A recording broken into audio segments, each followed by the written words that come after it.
Hi, this is Genie, and this is my podcast. So you think you can write?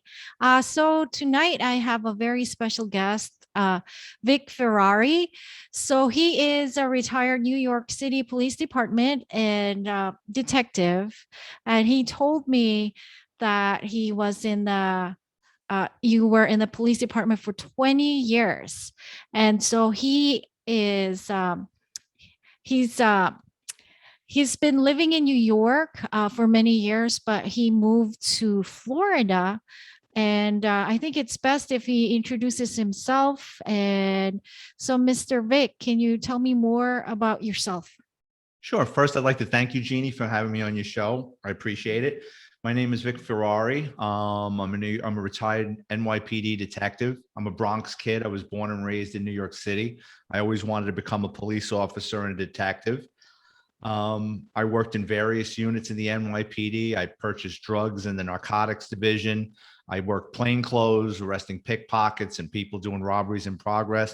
My last 10 years, I was a detective in the NYPD's auto crime division. I worked on everything from chop shops, stolen car rings, exporting of stolen vehicles out of the country, identity theft.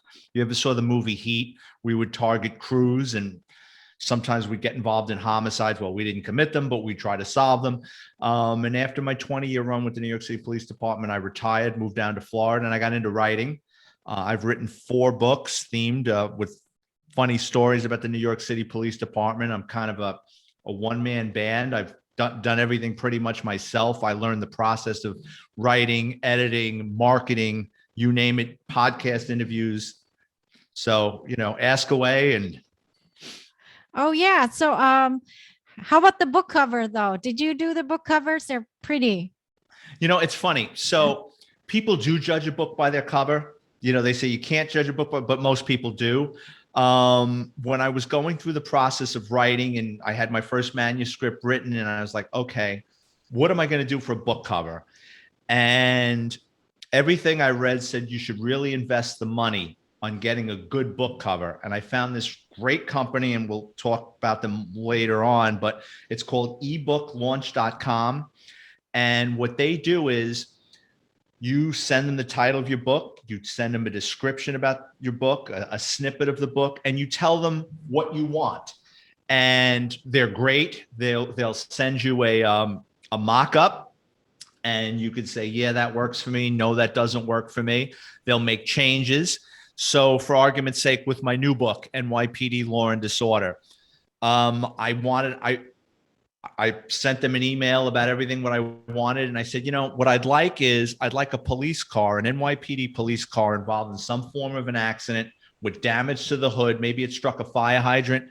I'd like a cop standing outside the car, kind of scratching his head, bewildered. And I'd like a bad guy fleeing out of the back seat of the police car. Can you do that? And within a day, I showed the audience. I got Wow. the cover. So they're really good as far as putting a cover together. They're professional. For me, my books are available in Amazon, paperback and ebook form. So you need a back flap for a paperback. So my investment for a book cover from ebooklaunch.com for ebook and paperback is about $500. Wow. But it is pretty though. And I that's the thing when I went to your site on Amazon Author Central. Um that was the first thing I noticed. Like it really pops up all of your book covers. And yes, you're right. People do judge the book by Sure. its cover. It's really good. Like it pops up and it's very distinct. And you said that your books are have a little bit of humor, or Oh, is it?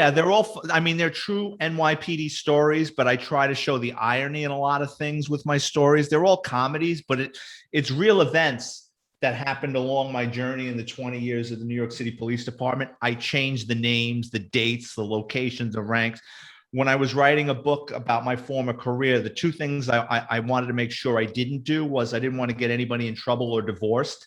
So I Mhm. I took great lengths. My books aren't, I mean, they're tell-all books, but there's no sour grapes. I don't have an axe to grind. If I really didn't like somebody, I usually don't write about them. I usually write about someone that might have been a pain in the ass. But I really, if I really didn't like you, you're really not worth my time about writing about you. The company, though, like I said, I just give them a vision of what I think the book cover should be, and they knock it out of the park every time. Yeah, they do. Especially I'm looking at the NYPD's flying circus. Yeah, yeah. So that really pops up right away. And you can see that it is based on your description of what your book should be. It's supposed to be humorous, um, and you can see, it seems like the covers are lighthearted. So that's good. You made a good investment there.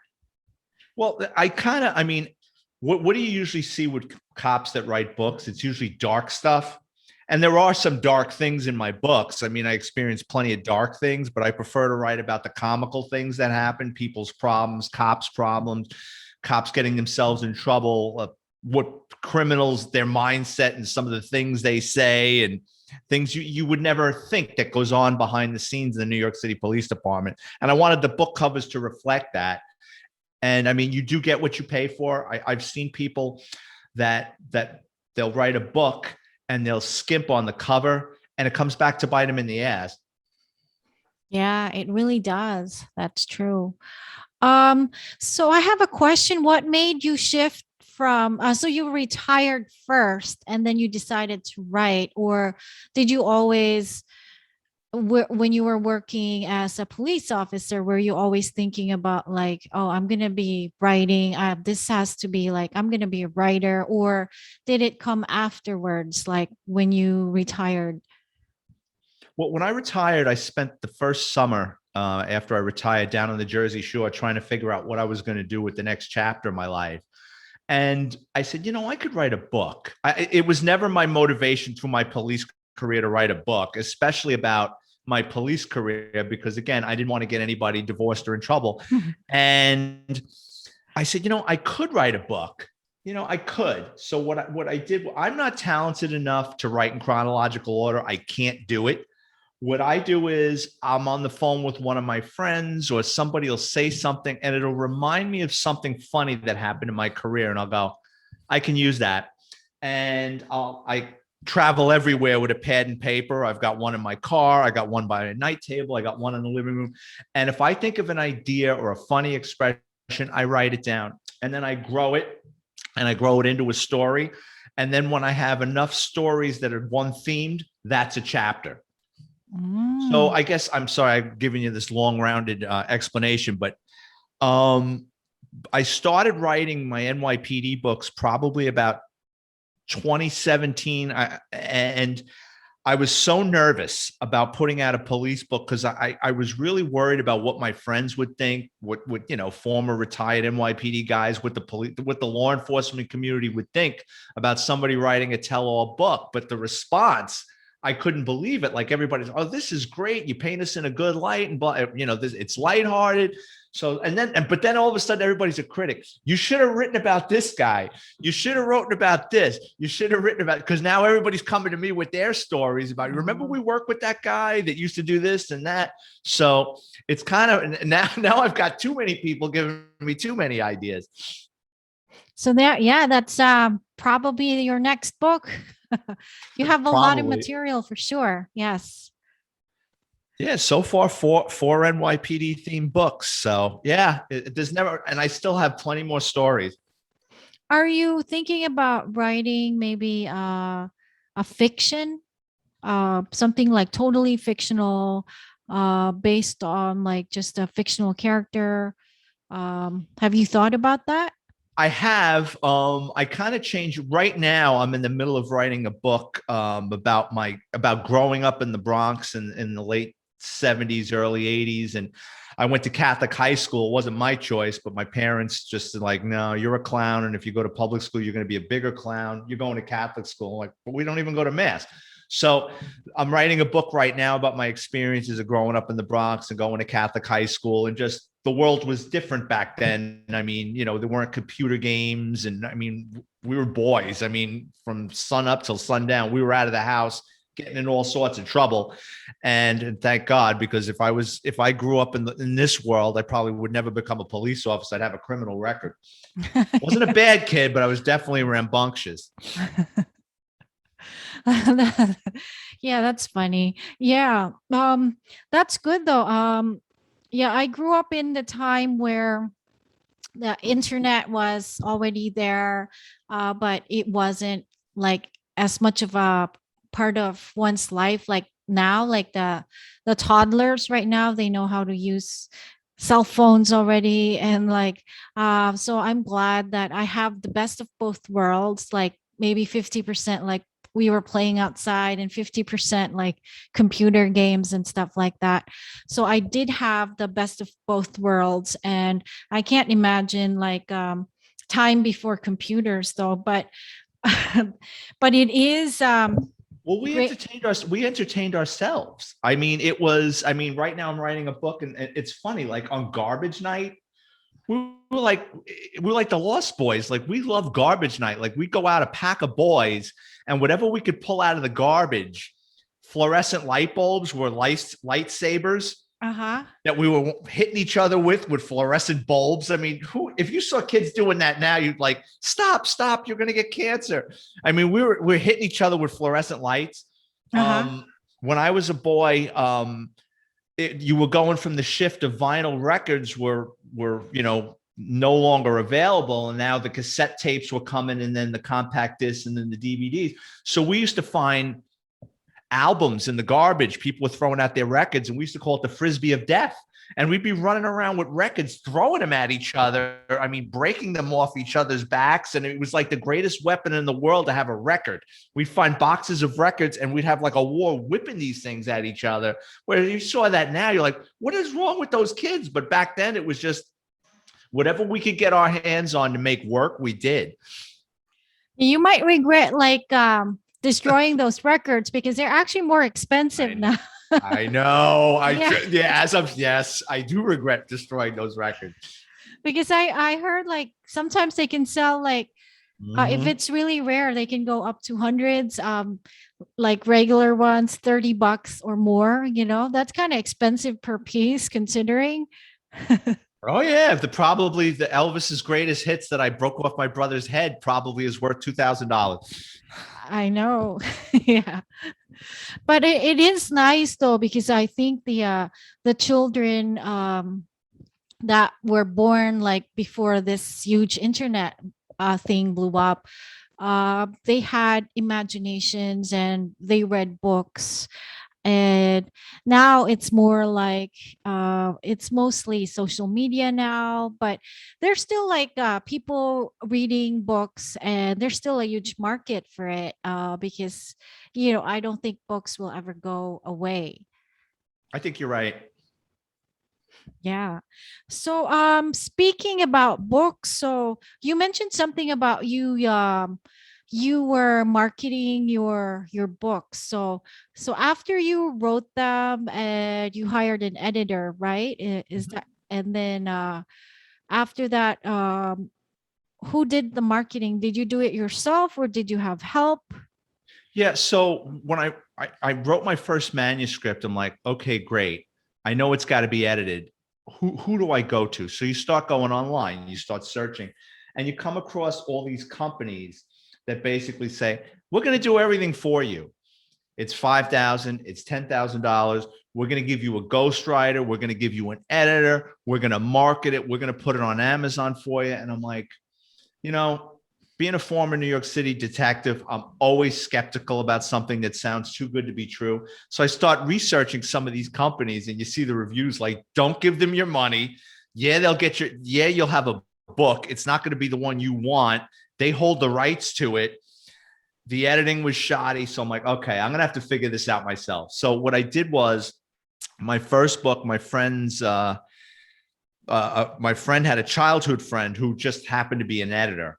And she decided, she goes, yeah, I'll edit it for you. We agreed on a price. She did a terrific job, and she edited the book herself for me. And then I said, okay, now what do I got to do? I had to figure out, now I have the manuscript. It's got to be formatted. Well, I don't even know what format is. Formatting is, okay, you have your book done. Now you want to upload it into the Amazon format for ebook or paperback. Well, if it's not formatted correctly, it's going to come out all cattywampus and it's going to look lousy.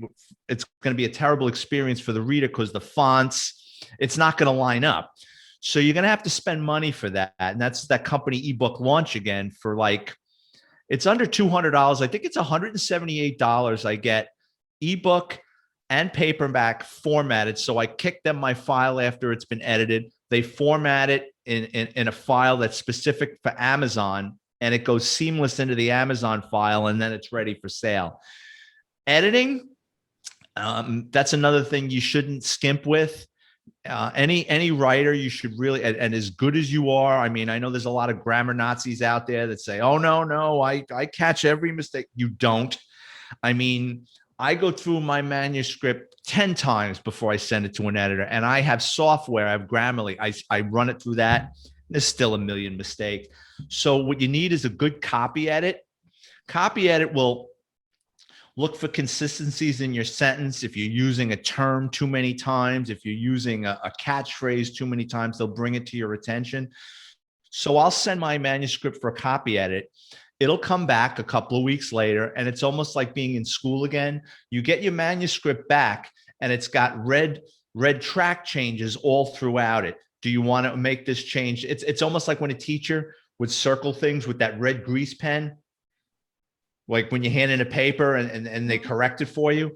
So with a copy edit, you get it back, and it gives you the option. Do you want to go with the change, or you don't want to go with the change? Now, I tend to be very sarcastic in my writing. A lot of editors don't get sarcasm. So they're like, well, I don't understand what you mean by that. And I'm like, well, I do. And I think my readers would understand what I'm talking about. So I'm going to deny the change. So once you go through a copy edit, then it's time for a proofread. Proofread's more grammar, just to clean up any mistakes, hyphens. For me, a copy edit and a proofread goes for about $1,700 combined. So I'm all in on one of my books for paperback and ebook, about $2,500 all in. So, and I want to make that money back within a year. That's my goal, because I'm putting money out. I want to get it back. So you can have the greatest book in the world, but if nobody knows about it, it's not going to sell.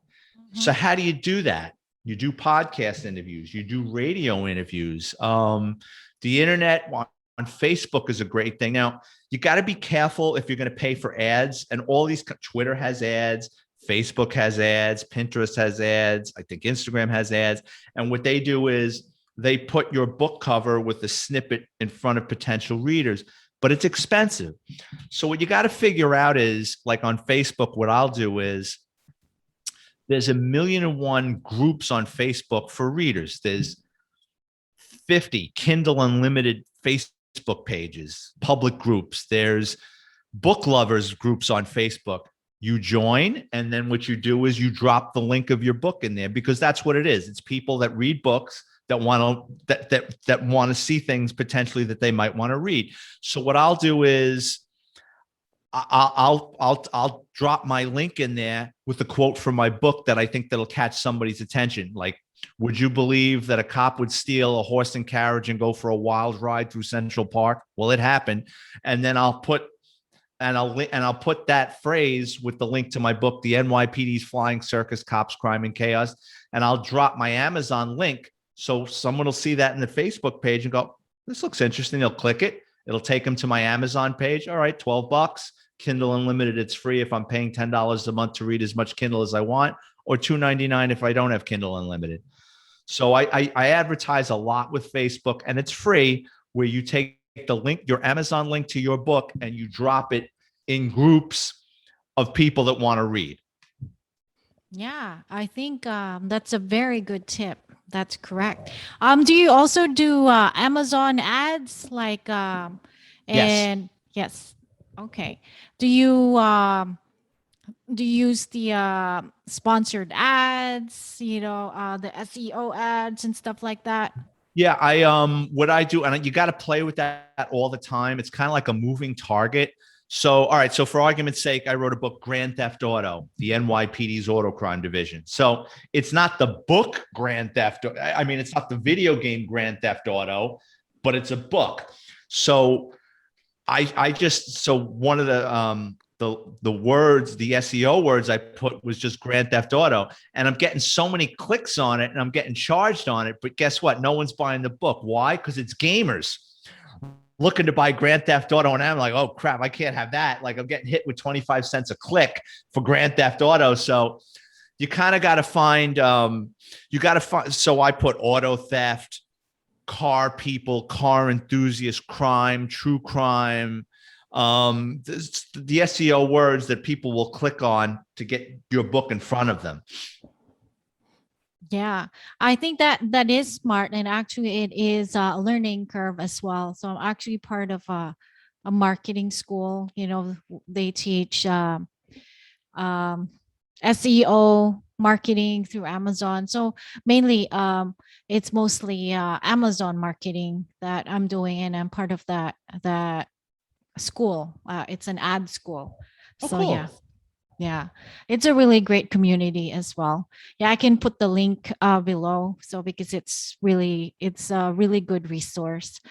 So how about what do you see like in 5 years? How do you see yourself? Like what do you think you'll be doing 5 years from now, 10 years from now? I'm very good at entertaining myself. I don't get bored because I'm always on to the next thing. I do enjoy writing. It is kind of a job for me, but it's also therapeutic. Like after this interview, I'll probably take the dog for a walk. I'm going to sit down and I'm going to say, all right, you know what? I'll give myself a half hour to write. Let's just see what I got. And sometimes I got nothing. And sometimes it's like, oh, wow, boom, I bang out 2 or 3 pages. So it's almost like it's like going to the gym for me writing now. It used to be work. Now it's just something I set a little bit of time and my mind is going to take me to where I want to go and how much I'm going to do. I see myself writing in 5 years. That's great. So so your process is you write every day or you just I um try. mm, do you have like a deadline? Because all like most authors, if I I also belong to like a school of thought where they have to pound out books, like they have to release it in like some every month, some every 3 months, some every 6 months. So how about in your case? It's a year from beginning to end, from the time I start on a book until I release it. It's been a year. It's been 11 months, 12 months. It's about a year. I'm right now, I'm 120 pages in. My books tend to be about 230 to 240 pages. So right now, I'm about 120 pages in Mm-hmm. on my next book. I usually have the content ironed out by late February, early March. April is usually when I start. I'm getting ready to go to an editor, and Mm. then by May or June, it's ready for sale. That's great. So you do have like a timeline and a schedule, and but do you have like do you push yourself to really release it around June, or do you like not really think about it? I'm conscious of it, and now it's kind of like a game. Now I'm kind of racing myself. At first, I didn't, but now it's kind of like, I do it when I'm working out, how many push-ups I can do, or how far I can run. So I'm kind of, yeah, I guess it is a goal that I kind of keep with myself. Hmm. So that's good. Yeah. You have really enlightened my mind too about like the use of keywords and SEOs. That's a really good tip for writers and people who are going to be listening to this podcast as well. That marketing, um, targeted marketing is actually really important. Especially in your case, since you have like a niche, like a Right. genre. Yes. So that's a very good tip. And writing every day, that's a very good tip as well. Or trying to at least write every day, thinking of it as like a gym, like going Yeah. to the gym. It Yeah. is, and you got to find, like you the word niche, and you're 100% right. So I'm lucky. Okay, I don't think I think if I were a plumber, or I was a doctor, or I was a car salesman, and I was me, I don't think I could write a book that people would think that was funny or interesting. I think it's because of I was lucky enough to have a career that people find interesting. There's a million and one cop shows on TV. You had live PD. There's always a police show on. There's CSI. So there's so many people out there that's interested in police work. So I'm lucky enough that I was in that world that, and my books tend to be sarcastic and funny, that kind of throws people off. Like, how is this? Like, how is he making fun of this? But I do. I just lost my train of thought. I think I got a touch of dementia. No.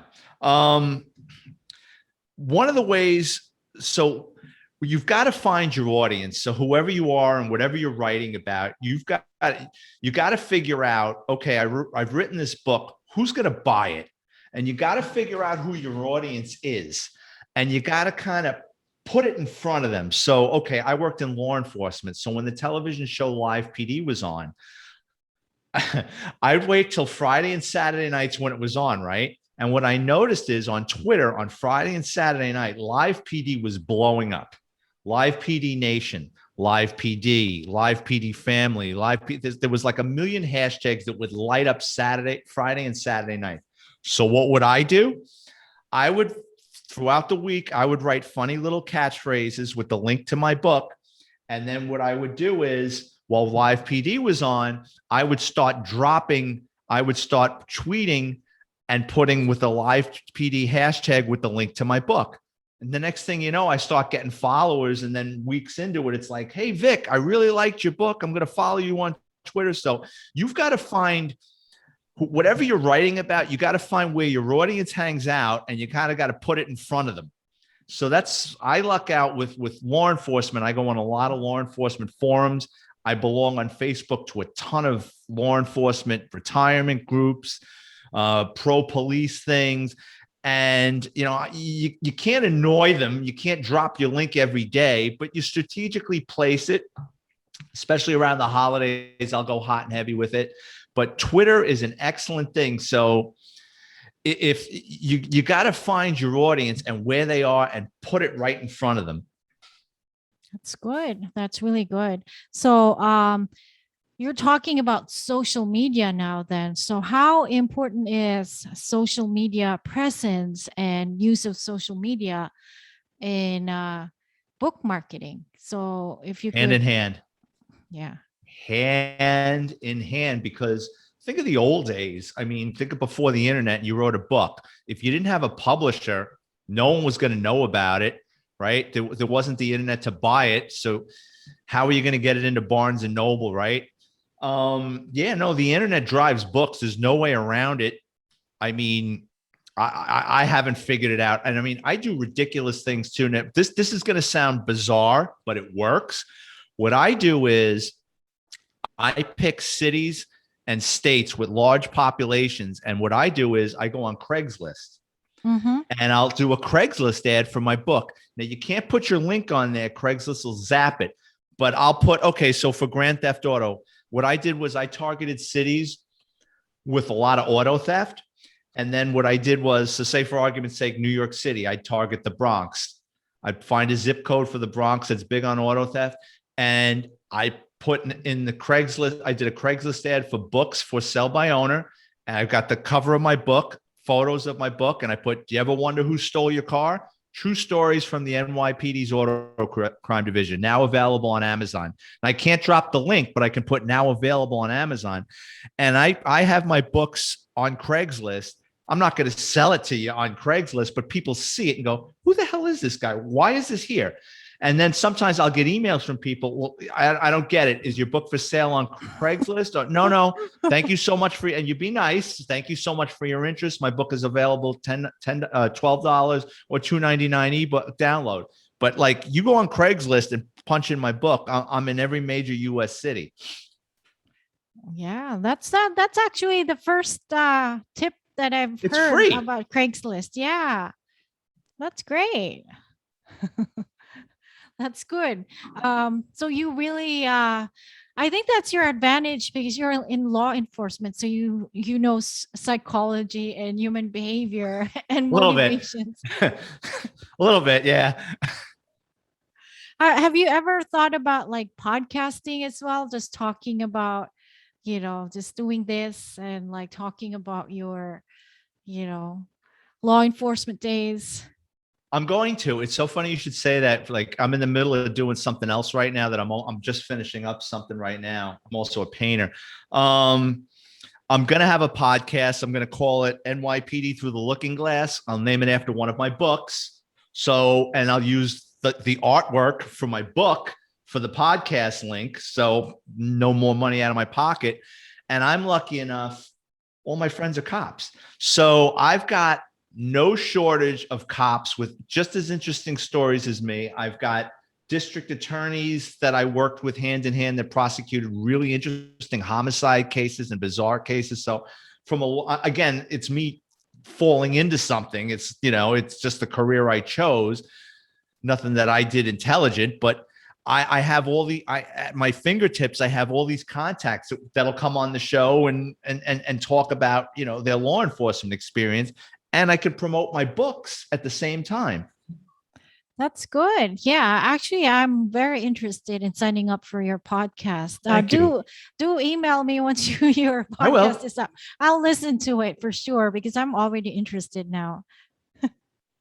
Thanks. I'll try something once. If it doesn't work, okay, fine. But all right. So here's another crazy thing I got myself involved in. I live in a small town in Florida, and a friend of mine asked me to go on a local radio show. They needed guests. So I went on the local radio show and I promoted my books. And I had them all laughing. And they said, will you come back again? I said, yeah, sure. Yeah. It's free. I'll come on and talk about my books. Next thing I know, would you like to fill in from time to time and do the show? I'm like, yeah, can I mention my books? Yeah, go right ahead. Then I'm co-hosting this show down here in Florida. It just became too much that I says, okay, all right, enough. But I got my book out there for a while on a local radio station for free. You gotta be able to try something. That's good. And you got to keep at it. You know what?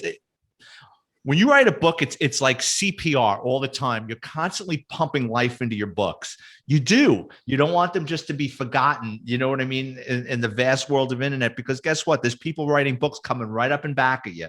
So it's like a race. You got to just get up in the morning, tweet something about your book, do a Craigslist ad, figure it out. Somebody like yourself that was nice enough to put me on your podcast. Let's say, for argument's sake, 200 people watch your podcast. 2 or 3 might buy a book. You know what? And what was it? An hour of my time? I mean, you can't be too proud for that. You got to do what it takes, and you make great contacts. So here's another thing that I fell into. So what I do is I go on Twitter and I go on Facebook and I look for podcasts. And I email them. Hi, my name is Vic Ferrari. I'm a retired NYPD detective turned author. I've written 4 books. I'd love to be on your show. Like I reached out to you. Yes. And I reached out to this guy, and he's a radio talk show host. He's in New York. He's on New York at night, I think at 9 o'clock in New York. And then he's on at 10 o'clock at night in Philadelphia. He's got 2 shows in New York and Philadelphia. He's a radio guy. He's been around for a million years. His name is Walter Sterling. Thank you, Walter, for everything. He would have me on from time to time. He would have me on like once a month. Hey, Vic, I want to ask you a question about one of your books. He'd promote my book, and he would ask me a police-related question. Now what he does is every week from my house, I record a story from one of my books. And when he wants to take a break, he hits a button and he goes, hey, I got Vic Ferrari on the phone. Hey, Vic, tell us a story from one of your books. And it's me pre-recorded. Hey, Walter, let me tell you a great story from my book, and blah, blah, blah, blah, blah, blah, blah, blah, blah. And that's a story from my book, NYPD Law and Disorder.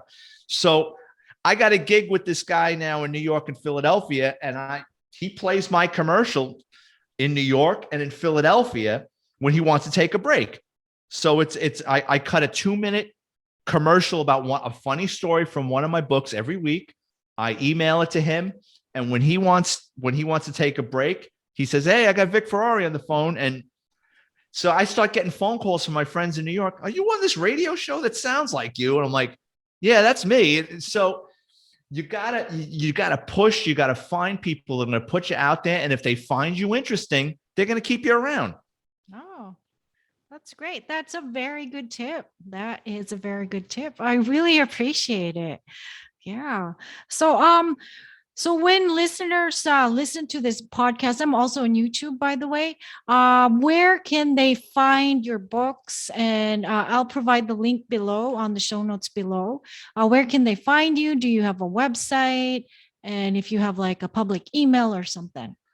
Yeah, all my books are available on Amazon. It's $12 for paperback books, $2.99 ebook download. If you need to get in touch with me, I'm on Twitter at Vic Ferrari 50. I also have a Facebook page, but I don't even know what it's called. But just look for Vic Ferrari. It's a picture of me in my uniform. I'm not that hard to find. And, it's people like yourself that are nice enough to put me on your forums. And that's how you sell books. You can't be too proud. You gotta be out there. And, writing a book is only halfway. If you want to make money writing, marketing, it's writing, putting good content out there. And the other 50% is marketing. That's right. That's very right. That's true. Yeah. And thank you very much for being on my show. I really appreciate it. And I'm going to introduce to you my dog who just butted in, Bacon. So this is Bacon, my dog. So he's in my books. So yeah, and he's in. Well, I'll tell you what. Do you want me? Can I let my dog in? Oh yeah, Hold on sure, a second, because I write about my dog. My dog I usually put in the back of my books. Hold on a second. sure, definitely. Say, Bubba. Dougal, come here. Look, oh, there's a dog. Well, you've never seen anything like this before. Dougal, come here. Come on, Dougal. I don't know if you can see him. Oh, and what kind of dog is it? I forgot the name of that. Irish Wolfhound. Yes, Irish So it's Wolfhound. it's like a Great Dane with hair. Yes, I've seen them on the internet. Yeah, he's something. Oh my God, he's huge. Like he's a bigger version. You are right. He's like a giant version of my dog. He's 120 pounds, and now he's pushing me. Yeah. So that's great. Oh, he's barking. He knows. Come on, Bubba. Yeah, Bacon. That's great. Yeah, he should be on your Twitter too. He's so cute. Oh my God, that's a huge dog. Look at that, Bacon. How old is Doodle? Dougal is 4.5. Oh, they're around the same age. Mine is 5. That's good. Wow. 120 pounds. Yeah. Yikes. He's big. How tall is he when he jumps up or something? 6'3". Oh my God. Did you hear You got to that? be careful with a big dog like this. They love to counter surf. So you can't leave anything on the counters, whole loaves of bread, cupcakes. I mean, gone. It's like a shark going across like a boat. He just boom, boom, boom, boom, boom, and just takes it. Oh my God. Look at that. And my dog is a 20-pound dog, but he has like he's insatiable, like he eats everything. I can only imagine. Like Yeah. He eats everything. Right. Okay, baby. Well, Yeah. go inside. All right, go inside. Go. Yeah, thank you very much for your time. And Oh, I'll you're make welcome. Thank you. I appreciate it. Anytime, and if you ever need advice or something, or please reach out. I appreciate it. Yeah, definitely. Especially in your marketing, strategies and stuff. That was really good tip. And also, I think you're also encouraging the listeners who are also into writing.